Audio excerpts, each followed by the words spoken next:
आइए हम अपने वचन के अध्ययन में चलेंगे और थोड़ा सा समय हम उसमें बिताना चाहेंगे। जो पाया जाता है फिलिप्पी 1:19 से 30 तक। क्योंकि मैं जानता हूँ कि तुम्हारी विनती के द्वारा और यीशु मसीह की आत्मा का दान के द्वारा इसका प्रतिफल मेरा उद्धार होगा।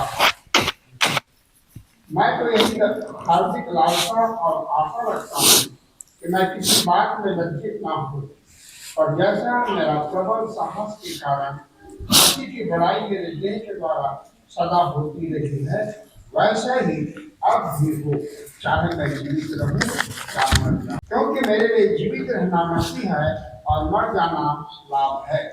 और यदि शरीर में जीवित रहना ही मेरे काम के लिए लाभदायक है, तो मैं नहीं जानता कि मैं किसको चुनूं, क्योंकि मैं दोनों के बीच में अधर रखता हूँ। जो चाहता है कि कुछ करके मसीह के पास जा रहा हूँ, क्योंकि यह बहुत ही अच्छा है, परंतु शरीर में रहना तुम्हारे कारण और भी आवश्यक है। और इसलिए कि मुझे इस पर इसका भरोसा है, तो मैं जानता हूँ कि मैं जीवित रहूंगा, परंतु तुम सबके साथ रहूंगा, जिससे तुम विश्वास में दृढ़ होते जाओ और उसमें आनंदित रहो। और जो घमंड तुम मेरे विषय में करते हो, वह मेरे फिर तुम्हारे पास आने से मसीह यीशु में अधिक बढ़ जाए।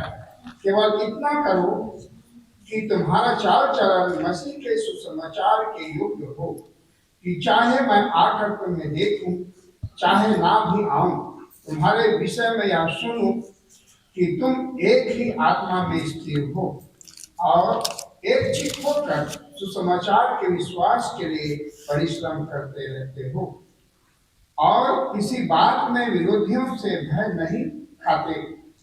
यह उनके लिए विनाश का स्पष्ट चिन्ह है, परंतु तुम्हारे लिए उद्धार का, और यह परमेश्वर की ओर से है, क्योंकि मसीह के कारण तुम पर यह अनुग्रह हुआ कि न केवल उस पर विश्वास करो, पर उसके लिए दुख भी उठाओ।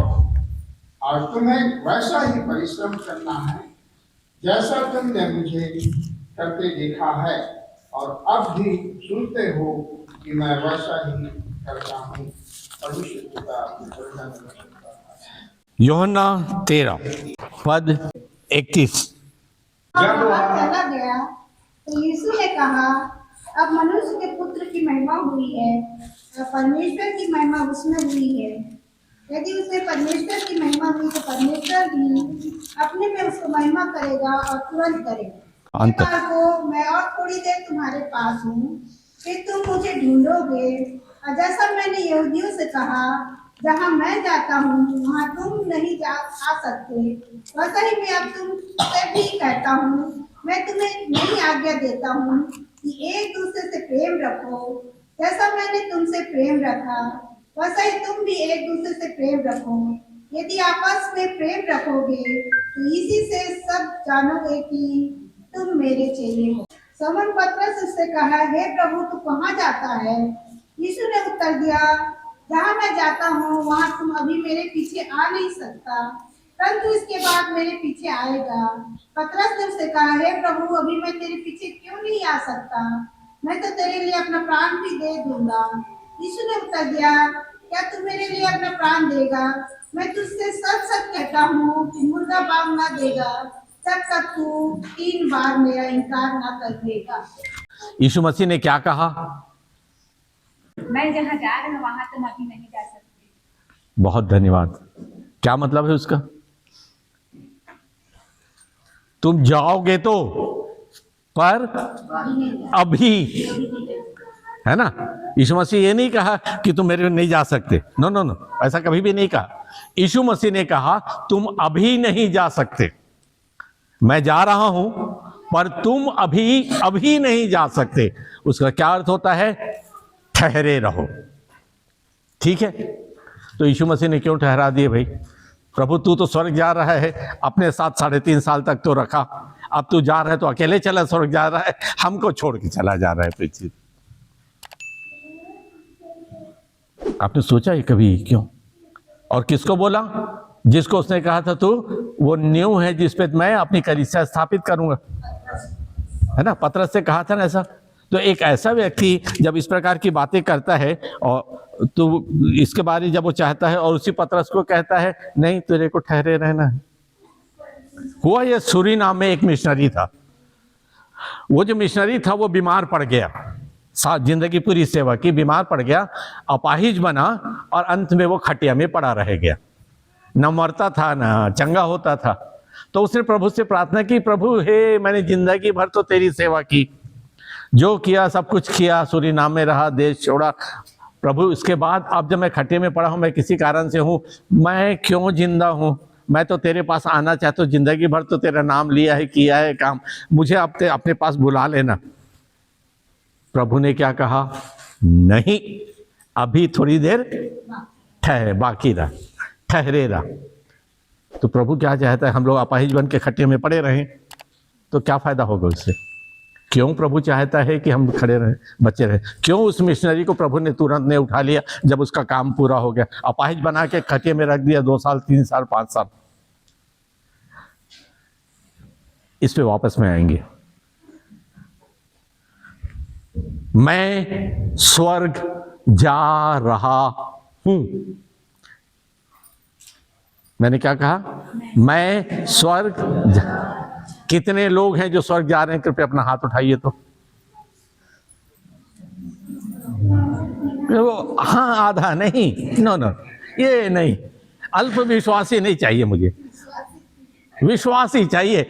जा रहा हूं, मैंने हाथ में, मैं स्वर्ग जा रहा हूं। तो अभी तक विश्वासी च नहीं है आप, मतलब काहे के लिए गिरजा में आए हो? समय बिताने को? हाँ, क्यों आए हैं आप? और घर जाके क्या बताएंगे? हम लोग गए थे गिरजा में, आज बड़ा मजा, इस बढ़िया गाना गाए है ना, बच्चे लोग आए, सुंदर सुंदर ड्रेस थे, ये थे वो थे, ये आए थे, अंकल आए थे, ऐसी बात की ऐसा, इस बात की नो।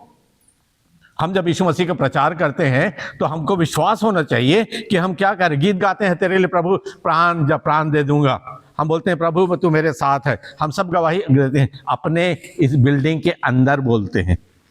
बाहर जो मर रहे हैं वो मरे ना, हमको क्या करना है? मैं तो बच गया। हम इसे कितने लोग ऐसा सोचते हैं? प्रियो, प्रभु ने हमको इसलिए रखा है कि हम उसके लिए काम करें, हम उसके गवाही बने।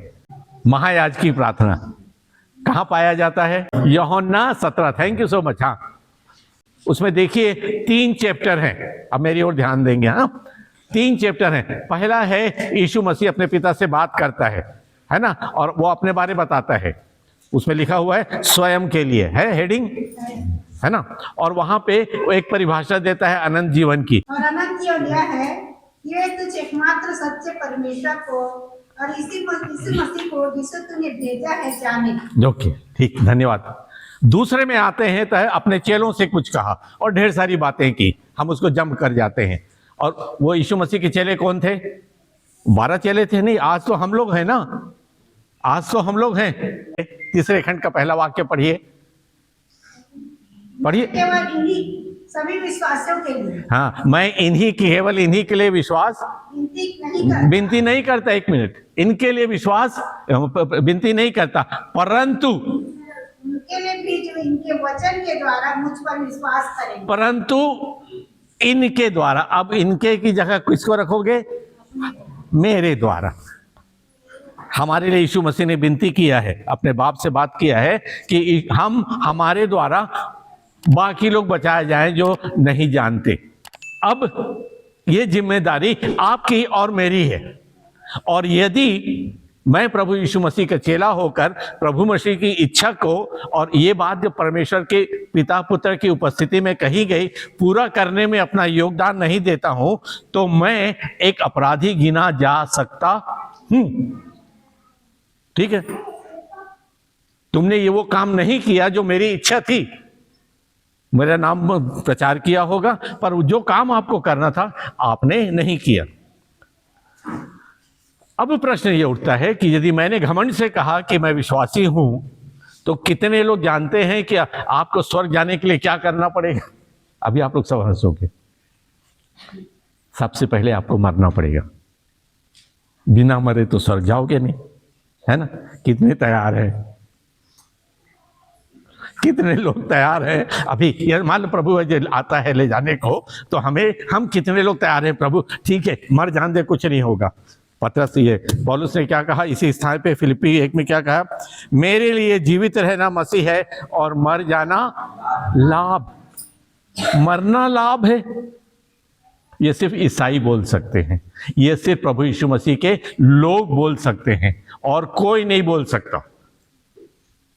हमारे लिए मरना भी लाभ है। उसका अर्थ क्या होता है? हम प्रभु की इच्छा में जीना चाहते हैं और उसके लिए जीना चाहते हैं। हम गिdeon भी यही काम करना चाहते हैं। यदि प्रभु चाहता है कि मैं अभी यहां बोलते बोलते लटक जाऊं, तो प्रभु का धन्यवाद, तब तो मैं स्वर्ग गया, है ना? तो मुझे इस बात की आशा है। अब आप कहेंगे बड़ा घमंड से बोल रहा है डॉक्टर नंद, क्या बोल रहा है? मैं स्वर्ग जा रहा हूं, कैसे जानता है?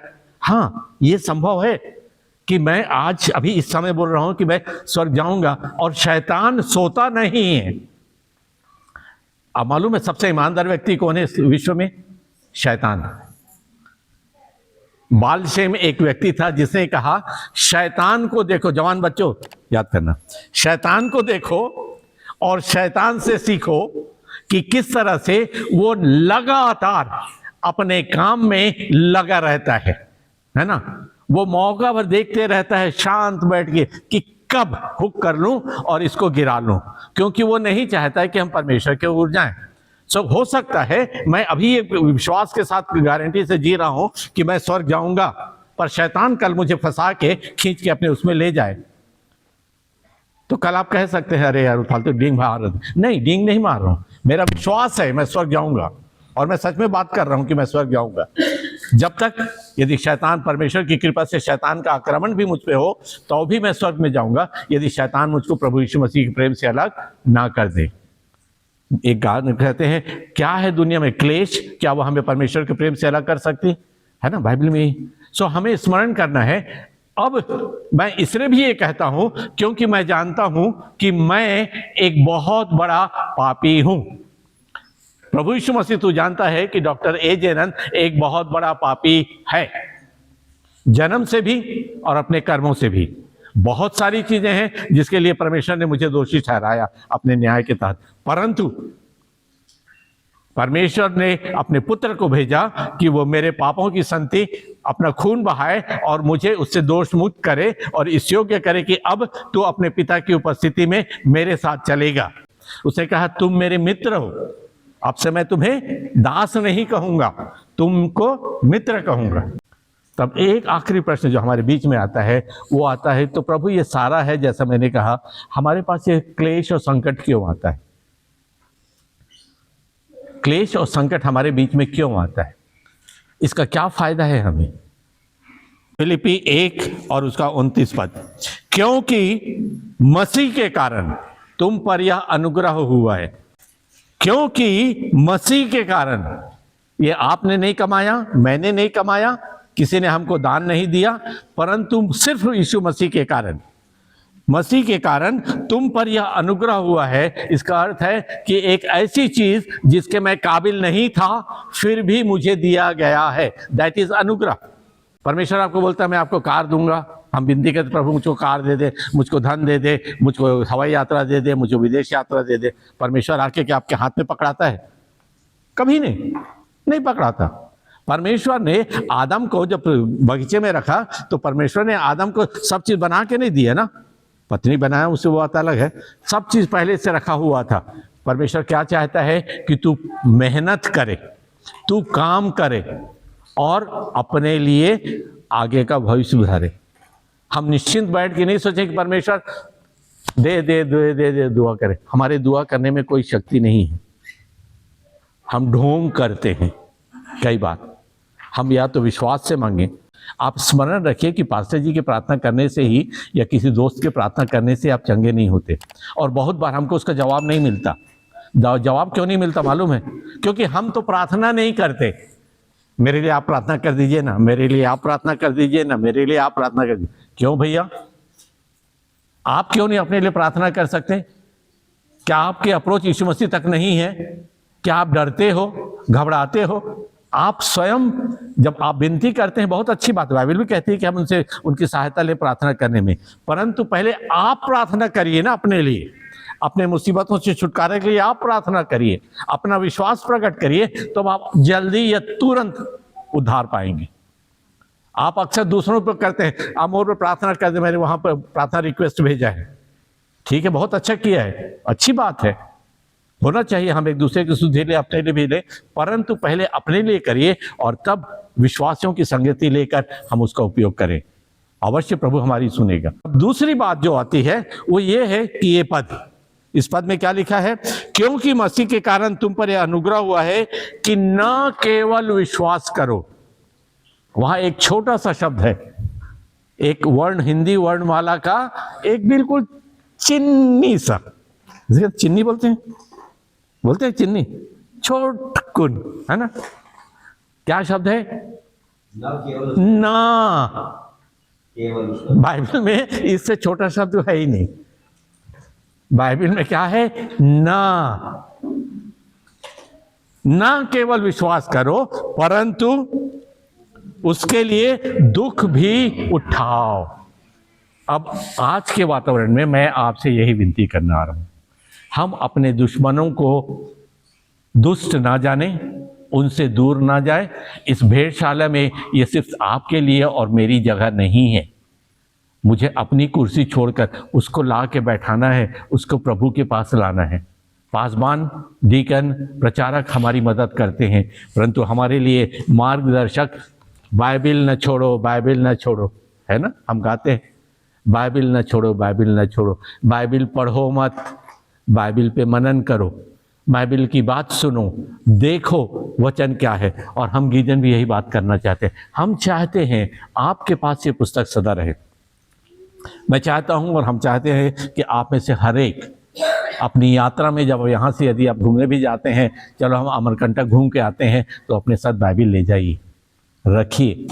आप तो बच गए, शायद ये पुस्तक आपके लिए अब नहीं है, परंतु हो सकता है किसी और से आपकी मुलाकात हो जाए, हाँ, किसी और से आपकी मुलाकात हो जाए और आप उसको प्रभु के पास ला सकते हैं एक सच्चे विश्वासी के रूप में। क्या आप तैयार हैं? ये क्लेश जो होता है वो क्यों होता है? क्लेश का क्या मतलब होता है? क्लेश में हम ये पाते हैं, आप गाड़ी चलाते हैं ना, गाड़ी चला के भी घर से निकलेंगे, आपको दिखाई देता है क्या कि मुझे दिखाई देता है क्या कि मेरा घर वहां पे है?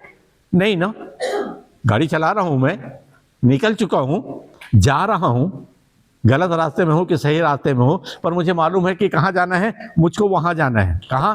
वो जो दिखाई नहीं दे रहा है, वो जो मेरी कल्पना में है, जो मेरे विश्वास में है कि मैं जहां जा रहा हूं उसके पास जा रहा हूं। हम ऐसे रखते हैं ना, स्वर्ग की यात्रा में भी तो हमें ऐसे ही करना है। स्वर्ग हमें दिखाई नहीं दे रहा है तो हम अनदेखी वस्तुओं पे विश्वास करते हैं ना,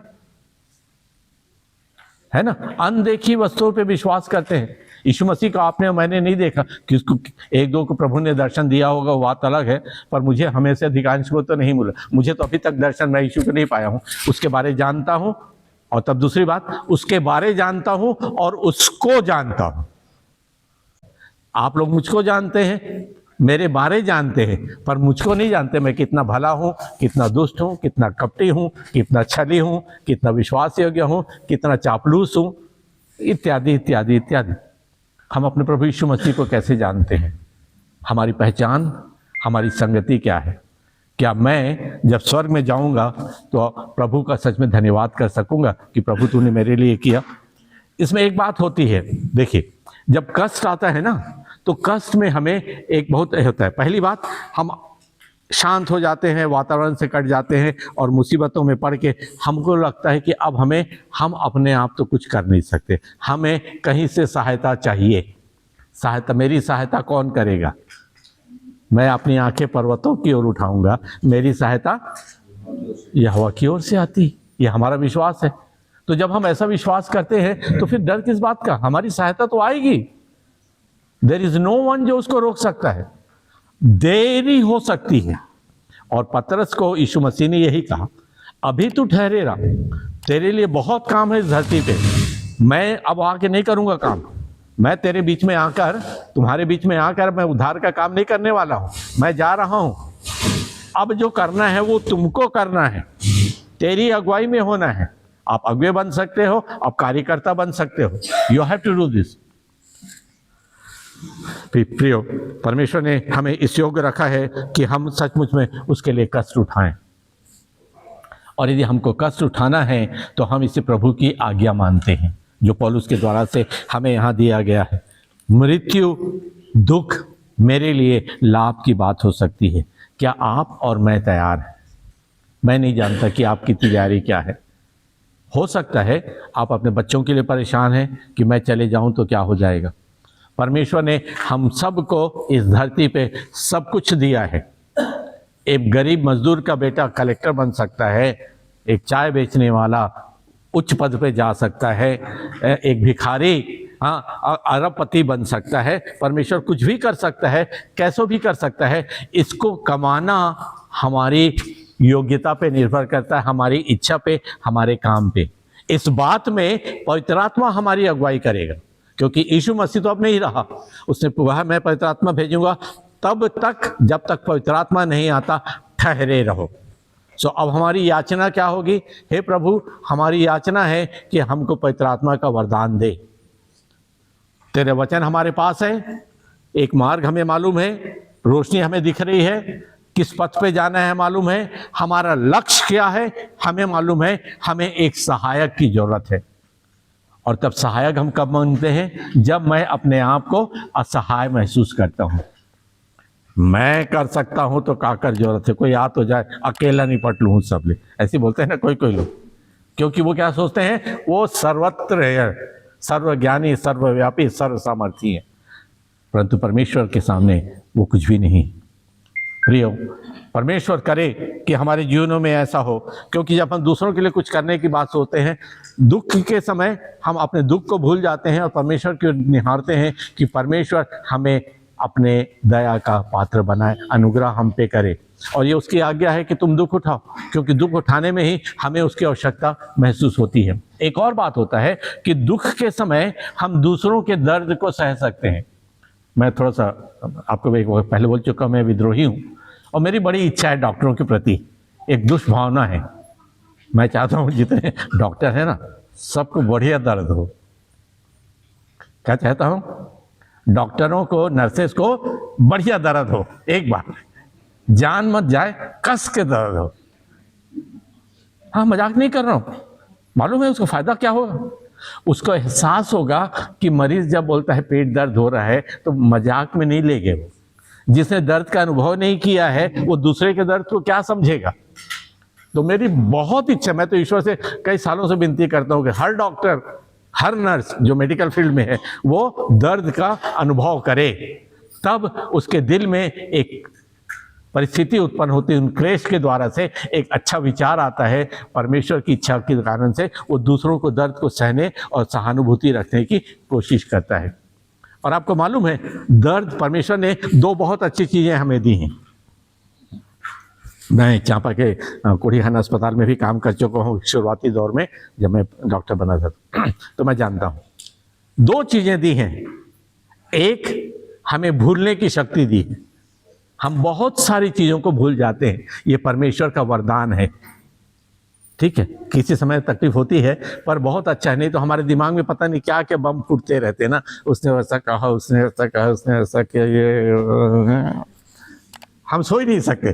सीधी बात है ना। यहाँ पे बैठ के आप लोगों को लगता होगा मैं जाके निपट लूंगा, ऐसे ही करते हैं।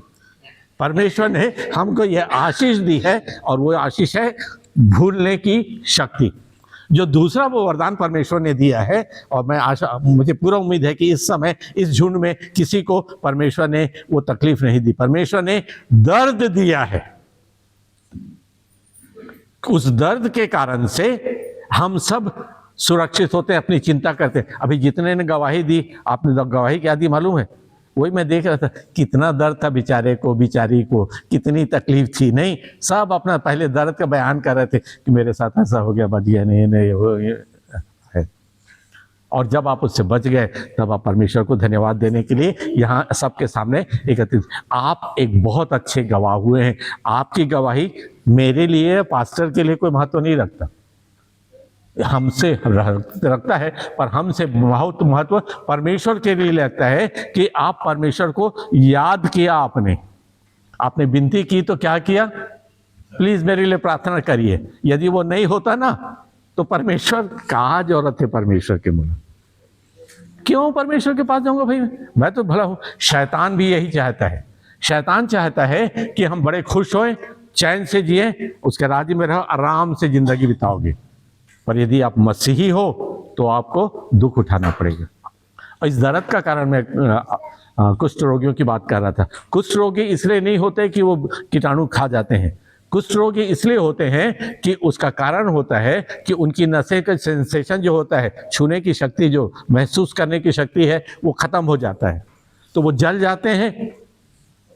जल गए, घाव हो गया, पता ही नहीं है, मैं तो ठीक हूँ, उंगली बहने लग गई, कट गई, मैं तो ठीक हूँ, दर्द ही नहीं होता। तो परमेश्वर ने हमको जो दो वरदान दिए हैं, मैं इसको प्रचार करता हूँ कि एक दर्द और दूसरा भूलने की शक्ति। पर परमेश्वर ने हमको जो वरदान दिया है, और आज मैं आपके सामने रखता हूँ और आपसे निवेदन करता हूँ, मैं तो स्वर्ग जा रहा हूँ, कतक जन्मोर संग चलिए, हाँ सब चलिए, चलो ना भाई, चलो एक साथ, हम लोग सब के सब चलो, हाँ प्लीज। हम चाहते हैं कि हम सबके स्वर्ग चलें। मेरी आशा ये है, मेरी विनती ये है और मेरी इच्छा ये है कि हम एक साथ स्वर्ग में जा सके। प्रभु करे कि हमको ऐसा अवसर मिले, ऐसा करे कि हम एक साथ स्वर्ग में जा सकें। सो जब मैं यहाँ से विदा लेता हूँ, मैं आशा रखता हूँ कि आप सब मेरे साथ,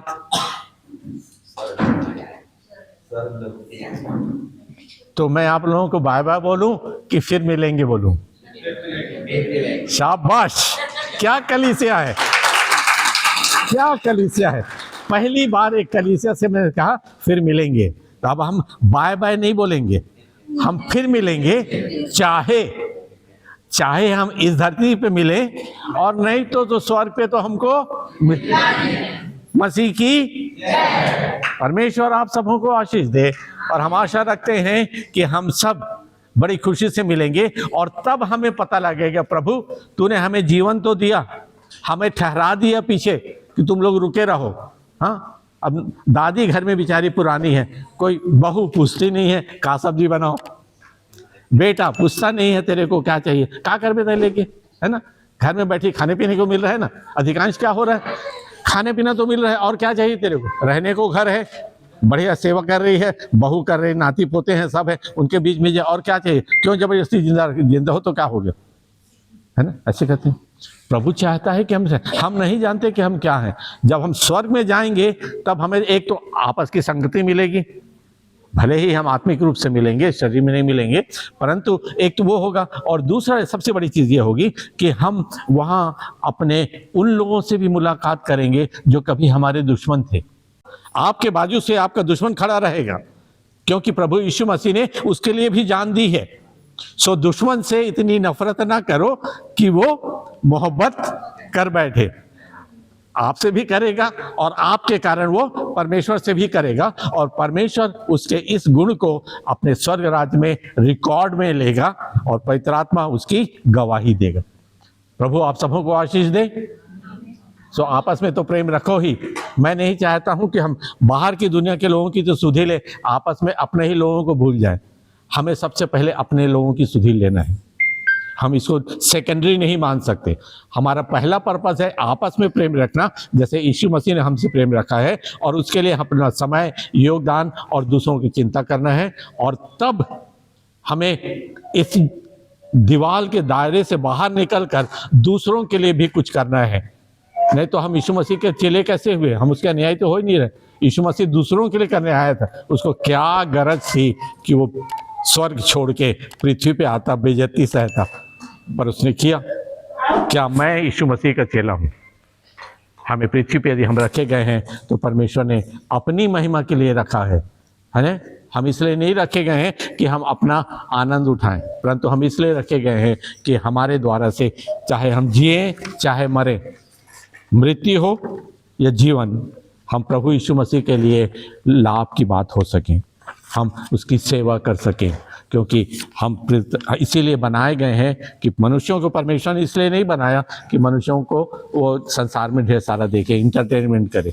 हम परमेश्वर के इंटरटेनमेंट के लिए नहीं बनाए गए हैं, हम परमेश्वर की महिमा करने के लिए बनाए गए हैं। आपके रिकॉर्ड में परमेश्वर की महिमा के लिए आपका योगदान आप जानते हैं। यदि उसमें सुधार की ज़रूरत है तो परमेश्वर करे कि हम सब उसमें से बचाए जा सके। आप सबों को धन्यवाद, प्रभु की महिमा हो। और मैं आप लोगों से फिर मिलूंगा, भारत की भूमि पे या फिर स्वर्ग में।